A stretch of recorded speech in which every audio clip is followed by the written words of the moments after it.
बिहार विधानसभा चुनाव के नतीजे अब फाइनल हो रहे हैं, फाइनल शेप ले रहे हैं और अभी तक जो तस्वीर दिख रही है, बिहार में एक बार फिर से एनडीए सरकार बनने जा रही है। रुझानों में एनडीए को प्रचंड बहुमत मिला है। एनडीए ने 200 का आंकड़ा पार कर लिया है। बिहार में मोदी नीतीश की जोड़ी सुपर हिट दिख रही है। बीजेपी बिहार में पहली बार सबसे बड़ी पार्टी बनकर उभरी है। वहीं एनडीए की सहयोगी जेडीयू ने भी बेहतरीन कमबैक किया है। चिराग पासवान भी खूब चमके हैं, लेकिन रुझानों में महागठबंधन की करारी हार हुई है। तो बिहार की पूरी तस्वीर आपके सामने रखने के लिए हमारे साथ है हमारे सहयोगी लक्ष्मण राय, साथ ही दिल्ली बीजेपी हेडक्वार्टर पर हैं दीपाली नंदा और शुभंकर मिश्र जी हैं, राजनीतिक विश्लेषक हमारे साथ। ओवर टू यू लक्ष्मण जी। जी बिल्कुल, इस जीत को लेकर के अब प्रधानमंत्री मोदी की तरफ से भी एक्सपर्ट पोस्ट आया है। उस जीत पर बिहार में सुशासन की जीत उन्होंने बताया है। उन्होंने लंबा चौड़ा पोस्ट करके पूरे एनडीए कार्यकर्ताओं को यहाँ पे धन्यवाद दिया और आगे बिहार में विकास के स्वरूप क्या रहेंगे, रूपरेखा क्या होगी, इसका भी खाका अपने एक्स पोस्ट में खींचा है। लेकिन ये सारे प्रधानमंत्री के इस जीत के प्रति जो धन्यवाद आया है, उसके पीछे असली वजह है वो है एनडीए की प्रचंड जीत। हालांकि चुनाव आयोग की तरफ से अभी आधिकारिक तौर पर पूरे जीत के आधिकारिक आंकड़े नहीं आए हैं, लेकिन जो शुरुआती आंकड़े जो हम लोग के पास आए वो आपको बता दूं कि 243 में से एनडीए के पास 204 सीटें यहां पे मिलने का रुझान आया है। 204 सीटें का मतलब ये हो गया कि एनडीए पिछली बार के मुकाबले 83 सीटें ज्यादा एनडीए की झोली में जा रही है। इंडिया गठबंधन के पास सिर्फ और सिर्फ 34 सीटें, जी हां आपने बिल्कुल सही सुना, सिर्फ 34 सीटें इंडिया गठबंधन की झोली में आने की संभावना जताई जा रही है। जो शुरुआती रुझान आए हैं, कई सीटों पर जीत हो भी चुकी है, यानी 80 सीटों का नुकसान यहां पे इंडिया गठबंधन को हो रहा है। अन्य को 5 सीटें और जन स्वराज पार्टी को सिर्फ और सिर्फ एक भी सीट नहीं, या फिर क्या है 0 सीट मिलता हुआ यहां पर दिख रहा है। और इस पूरे जीत में सबसे महत्वपूर्ण बात यह है कि अगर एनडीए गठबंधन के जो घटक दल हैं उनकी बात आप करें तो उनके आंकड़े भी आपको काफी गौर करने वाले हैं। उन आंकड़ों में भारतीय जनता पार्टी 92 सीटों पर पहुंच चुकी है, जो अब तक का कह सकते हैं भारतीय जनता पार्टी का सर्वश्रेष्ठ प्रदर्शन रहा है। पिछली बार के मुकाबले भारतीय जनता पार्टी 18 ज्यादा सीटें, जनता दल यूनाइटेड 82 सीटों पर है, पिछली बार के मुकाबले 39 ज्यादा सीटें। कह सकते हैं जनता दल यूनाइटेड या जदयू नीतीश कुमार की पार्टी लगभग दोगुनी सीट हासिल कर रही है। ये कह सकते हैं कि रामविलास पासवान के, चिराग पासवान की पार्टी का साथ में आने का सीधा सा असर यहाँ पे दिखा है और उसका फायदा चिराग पासवान की पार्टी को भी दिखा, जो पहले कोई भी सीट नहीं थी, अब यहाँ पे 21 सीट हासिल होते हुए दिख रहा है। हमको 5 और आरएलएम को 4 सीटें यहाँ पे मिलती हुई दिख रही है। तो ये जो सीटें हैं ये अपने आप में काफी कुछ बयां करता है। लेकिन इसमें सबसे बड़ी बात, लोग कहते हैं एनडीए की प्रचंड जीत,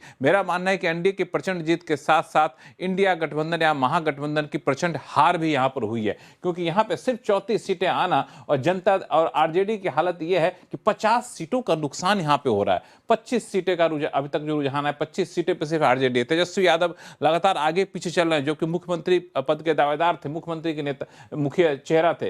कांग्रेस सिर्फ 5 सीटों पर सिमट कर आते हुए दिख रही है और बाकी की हालत आप यहां पर दिख रहे हैं। तो साफ तौर से दर्शा रहा है कि इस बार जनता ने ना सिर्फ नीतीश कुमार को स्वीकारा है, एनडीए को स्वीकारा है, भारतीय जनता पार्टी पर भरोसा जताया है, बल्कि महागठबंधन को पूरी तरह से यहां नकार दिया। आखिर इसके पीछे क्या वजह थी, इस पर विश्लेषण करेंगे। हमारे साथ राजनीतिक विश्लेषक शुभंकर हैं, लेकिन इससे पहले जरा दीपाली के पास चलते हैं। दीपाली, आप अभी जो पूरे इस जीत का केंद्र कह सकते हैं भारतीय जनता पार्टी के मुख्यालय पर हैं, सुबह से आप अलग अलग तरह की वीडियो भेज रहे हैं, कभी सत्तू के पराठे बन रहे हैं, कभी लिट्टी बन रहा है, आखिर क्या माजरा है वहां पे, क्या माहौल है?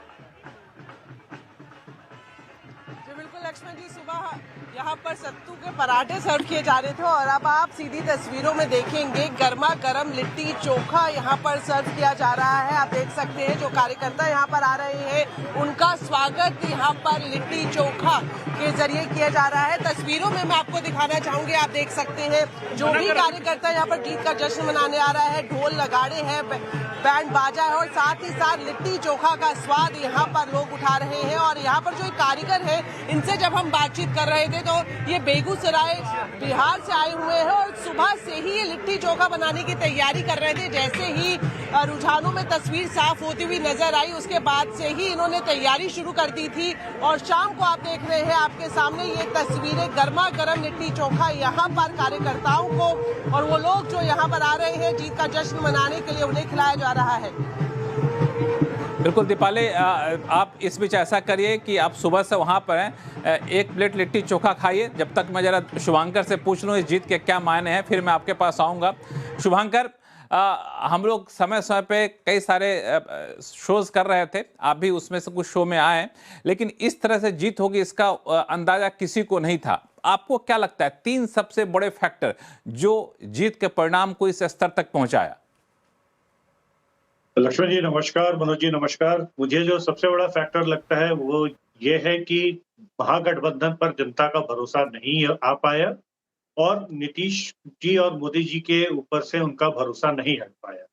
खास करके जिस तरीके से महागठबंधन के ऊपर जो लायबिलिटीज थी, जैसे लास्ट शो में भी हम बात कर रहे थे कि आरजेडी अगर अलग लड़ती तो शायद इससे बेहतर परिणाम होता, जीतती तो फिर भी नहीं, बट शायद इससे बेहतर परिणाम होता। राहुल गांधी अपने आप को बार बार जिस तरीके से उन्होंने प्रूव किया है कि वो अपने सहयोगी दलों के लिए लायबिलिटी के अलावा कुछ नहीं है, और ये शायद उनकी 95वीं लगातार हार है।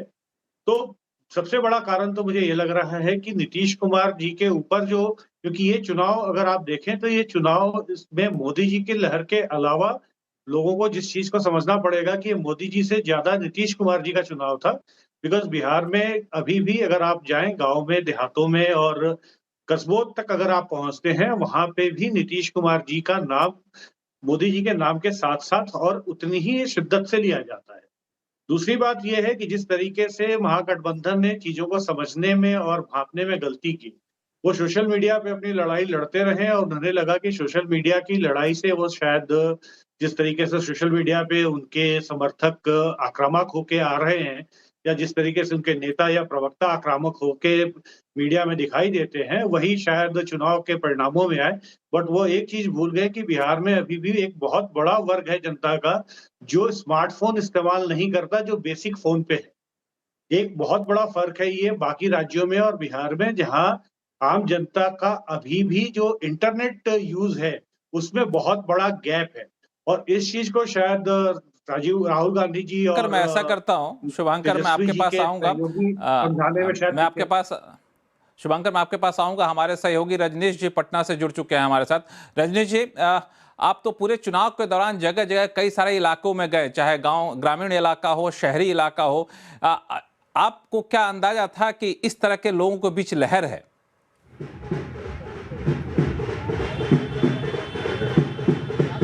बिल्कुल, देखिए प्रत्याशित जीत होगी इसका अंदाजा किसी को नहीं था। और बता दें कि हालांकि नीतीश कुमार के चेहरे को लेकर, नीतीश कुमार के नाम को लेकर आधी आबादी में जो जोश था, नीतीश कुमार ने जिस प्रकार से जीविका दीदी को या फिर जो रोजगार से जोड़ने का काम किया, युवाओं के लिए रोजगार की बात की, और इसके साथ साथ लॉ एंड ऑर्डर को लेकर लगातार जो है नीतीश कुमार मुखर दिखे, तो इसका एक बड़ा फैक्टर था। साथ में नरेंद्र मोदी जो भारत के प्रधानमंत्री हैं, तो नीतीश और मोदी की जो जोड़ी है ये कमाल करेगी और 200 प्लस का आंकड़ा पार करेगी, ये अंदाजा नहीं था। और जेडीयू कार्यालय की तस्वीर है, देखिए अभी बीजेपी कार्यकर्ता हूं या जेडीयू कार्यकर्ता हूं, एक दूसरे कार्यालय में जाकर हाथ में पार्टी का झंडा लेकर जश्न मनाते नजर आ रहे हैं। और कैमरामैन से कहेंगे जरा एक बार आप अंदर की तस्वीर दिखाइए आप, कि ढोल नगारे के साथ तकरीबन 3 घंटे से लगातार यहाँ पर जश्न मन रहा है। और जैसे जैसे रुझान पक्ष में आता रहा, वैसे वैसे यहाँ पर संख्या बढ़ती रही। कुछ यहाँ पर जेडीयू नेता भी हैं, कार्यकर्ता भी हैं। क्या लग रहा, अंदाजा था इतनी बड़ी जीत होगी? इतनी बम्पर जीत का अंदाजा माननीय मुख्यमंत्री जी के नेतृत्व में पहले से ही था। तब तो हम लोग बोल रहे थे 2025 225। अच्छा, ये हमारे नेता का कमाल है। बिहार के असली बेटा, असली महानायक हमारे माननीय मुख्यमंत्री नीतीश कुमार जी हैं, जो सबके बेटा हैं, सभी जाति धर्म से ऊपर उठ करके कोई बात है। लग रहा नीतीश कुमार जी नीतीश और मोदी की जोड़ी प्रत्याशित जीत हम लोगों को। देखिए, ये पूर्व से निर्धारित थी। जब नीतीश कुमार जी हमारे जो काम उन्होंने किया है, जो लॉ एंड ऑर्डर को उन्होंने संभाला है, आज पटना में जो बाहर के मुख्यमंत्री लोग आ रहे हैं तो वो कह रहे हैं कि मुझे तो लगा ही नहीं कि मैं पटना में हूँ। जो बाहर के मुख्यमंत्री हैं और उनके कामों का और उनके सब कुछ त्याग का ये फल मिला है कि आज फल मिला है। और हम लगातार एक बार आपको दिखाते हैं कि देखिए कार्यकर्ताओं की भीड़ जुट रही है और सभी को ये ऐसा खबर मिल रही है कि हो सकता है सीएम नीतीश कुमार खुद पार्टी दफ्तर पहुंच जाए, क्योंकि ठीक यहाँ से लगभग 200 मीटर की दूरी पर बीजेपी कार्यालय है और बगल में जेडीयू कार्यालय है।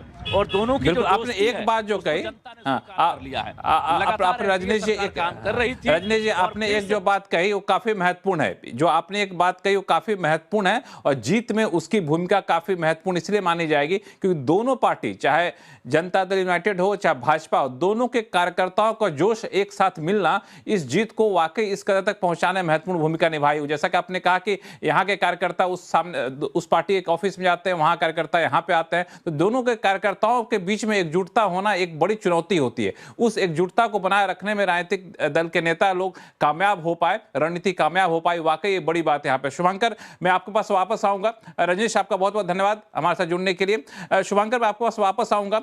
एक चीज मैं थोड़ा समझना चाहता हूं कि अब जाके कांग्रेस जो कह रही है कि एसआईआर का असर दिख रहा है, ईवीएम चुनाव आयोग वाला आरोप ठिकरा फोड़ा जा रहा है, वहां से सपा की तरफ से इस तरह से बयान आ रहे हैं, इस बयान का आप कोई टेकर है क्या? लक्ष्मण जी, इस बयान को ना तो पब्लिक ने पहले सीरियसली लिया। अगर इस बयान को पब्लिक ने पहले सीरियसली लिया हो तो राहुल गांधी की यात्रा के बाद चुनाव का नतीजा कुछ और होता। अगर आप देखें जिस तरीके से कांग्रेस का सफाया हो रखा है बिहार में, सिर्फ 5 सीटों पर उम्मीद है कि वो शायद जीतेंगे, तो अब एक चीज पब्लिक को समझ में आ गई है कि जिस तरीके से कुछ भी आकर पब्लिक में या सोशल मीडिया पर बोलना और बाद में उस चीज का मीडिया के द्वारा ही और बीजेपी या चुनाव आयोग के द्वारा हर तरह से एक तरीके से उसको नकार दिया जाना, और ये साबित करता है कि पब्लिक में इसका भरोसा नहीं है। जैसे अभी आपको याद होगा 2 दिन नहीं, और पहले सबसे रात बड़ी को बात जो हंगामा आपने हुआ कि कही, सासाराम आपने जो बात कही, पब्लिक में भरोसा नहीं, और पब्लिक क्या सुनना चाहती है, क्या चाहती है, उस नब्ज को पहचानने में शायद कांग्रेस यहाँ पे भूल कर गई या फिर आरजेडी भूल कर गई। एक छोटे से समय के लिए मैं दीपाली के पास जाना चाहूंगा। दीपाली, अभी आप भाजपा हेडक्वार्टर पे खड़ी हैं, वहां पे कुछ ही देर बाद ये कहा जा रहा है कि प्रधानमंत्री आएंगे, तो किस तरह की तैयारी है प्रधानमंत्री के स्वागत की? बिल्कुल, मैं आपको सीधी तस्वीरें दिखाना चाहूंगी लक्ष्मण जी। आप देखेंगे बाहर, मैं आपको लेकर जाऊं, यहाँ पर जो है प्रधानमंत्री नरेंद्र मोदी के लिए मंच तैयार किया जा रहा है और यही वजह है, जो मेन एरिया है वहां से सभी कार्यकर्ताओं को हटा दिया गया है। इस वक्त हर कोई कार्यकर्ता गेट के बाहर है क्योंकि अंदर जो है पूरी तरह से एसपीजी ने टेक ओवर किया है। अब से कुछ ही देर बाद यहाँ पर जो कार्यकर्ता आपको दिखाई दे रहे हैं, इनको अंदर भेजा जाएगा और 7 बजे का समय बताया जा रहा है। और जब प्रधानमंत्री नरेंद्र मोदी यहाँ पर आएंगे तो उनके भव्य स्वागत की तैयारी यहाँ पर की जा रही है। हमें ये जानकारी मिली है कि लड्डू तो कई बड़ी संख्या में बनाए जा ही रहे हैं। जैसे ही प्रधानमंत्री आएंगे, कार्यकर्ताओं में लड्डू बांटे जाएंगे और साथ ही साथ पुष्प वर्षा प्रधानमंत्री नरेंद्र मोदी के ऊपर की जाएगी और यहीं से ही वो बिहार की जनता को, देश की जनता को संबोधित भी करेंगे। तो इस वक्त आप देख सकते हैं, जैसे ही तस्वीर साफ हुई है तब से ही यहाँ पर कार्यकर्ता मौजूद है, ढोल नगाड़ों के साथ इस जीत का जश्न मना रहे हैं और वो तस्वीर भी मैं लगातार दिखा रही हूँ जिसको चलिए, तो प्रधानमंत्री नरेंद्र मोदी जब आएंगे बीजेपी के हेडक्वार्टर्स में तो सबकी नज़र वहां पर होगी कि क्या कहेंगे प्रधानमंत्री, क्योंकि माना जा रहा था देश की राजनीति भी प्रभावित होगी बिहार के नतीजों से। तो नतीजे तो पूरी तरह से एनडीए के पक्ष में है। अब प्रधानमंत्री क्या बोलते हैं, इस पर सबकी नज़र होगी। आप सभी का बहुत बहुत शुक्रिया, लक्ष्मण जी और शुभंकर जी, दीपाली। इंतजार के बाद सरकार ने डिजिटल पर्सनल डेटा प्रोटेक्शन कानून को नोटिफाई कर दिया है। इसमें डेटा लीक और कंपनियों की लापरवाही को लेकर कड़े प्रावधान किए गए हैं। कुछ प्रावधानों को लागू करने के लिए सरकार ने 18 महीने 1.5 साल तक का वक्त भी दिया है। डिटेल बता रहे हैं Aseem Manchanda. Digital personal data protection कानून के लागू होने का काफी लंबे समय से इंतजार था। अब सरकार ने इसको आखिरकार नोटिफाई कर दिया। तो अब किसी भी कंपनी को अगर किसी व्यक्ति का डाटा लेना है तो सबसे पहले उस उपभोक्ता की मंजूरी लेनी पड़ेगी। उसको बताना पड़ेगा कि डाटा किस पर्पस के लिए लिया गया है, उसका इस्तेमाल किसी और पर्पस के लिए नहीं हो सकेगा। इतना ही नहीं, उपभोक्ता को बताना पड़ेगा कि ये डाटा कितने समय के लिए लिया गया है और अगर इस डाटा को ट्रांसफर करना है, किसी बाहर के देश में भेजना है, तो सरकार से इसकी मंजूरी लेनी पड़ेगी। सरकार नोटिफाई करेगी कि आप कौन कौन से देशों में अंदर इस डाटा को भेज सकते हैं। इसके साथ साथ एक डाटा प्रोटेक्शन बोर्ड बनाने को भी मंजूरी दे दी गई है। इसके अंदर 4 सदस्य होंगे। अगर किसी कंपनी का कोई डाटा लीक होता है तो सबसे पहले बताना पड़ेगा कि ये डाटा लीक हुआ है या नहीं हुआ, तो वो डाटा प्रोटेक्शन बोर्ड इसकी जांच करेगा। और अगर गलती पाई जाती है कंपनी की तो कंपनी के ऊपर 250 करोड़ रुपए तक का जुर्माना लग सकता है। तो इसके प्रावधानों में एक बड़ा प्रावधान ये भी रखा गया कि अगर कोई बच्चा है उसको अपना अकाउंट बनाना है तो उसके लिए माता पिता की मंजूरी लेना अनिवार्य होगा। यानी कि कोई बच्चा अगर सोशल मीडिया कंपनी किसी पर अकाउंट बनाना चाहता है यूट्यूब या इंस्टाग्राम पे, तो उसके माता पिता की मंजूरी लेना यहाँ पर अनिवार्य कर दिया गया। तो इस प्रोविजंस को लागू होने के लिए फिलहाल सरकार ने काफ़ी समय दिया है। तो कई सारे प्रोविजन है जिनको कि तुरंत प्रभाव से लागू कर दिया गया, लेकिन कई प्रोविजन को लागू करने के लिए कंपनी को 1 साल का वक्त दिया गया। तो इसमें से कई ऐसे प्रोविजन है जिनको लागू करने के लिए सरकार ने करीबन 18 महीने तक का वक्त कंपनियों को दिया। तो अब ये डाटा प्रोटेक्शन कानून लागू हो गया। तो उम्मीद यही है कि इससे जो डाटा का हमारा जो पर्सनल डाटा है उसकी प्रोटेक्शन ज़्यादा बेहतर तरीके से हो पाएगी, उसका मिसयूज कंपनियां नहीं कर पाएंगी।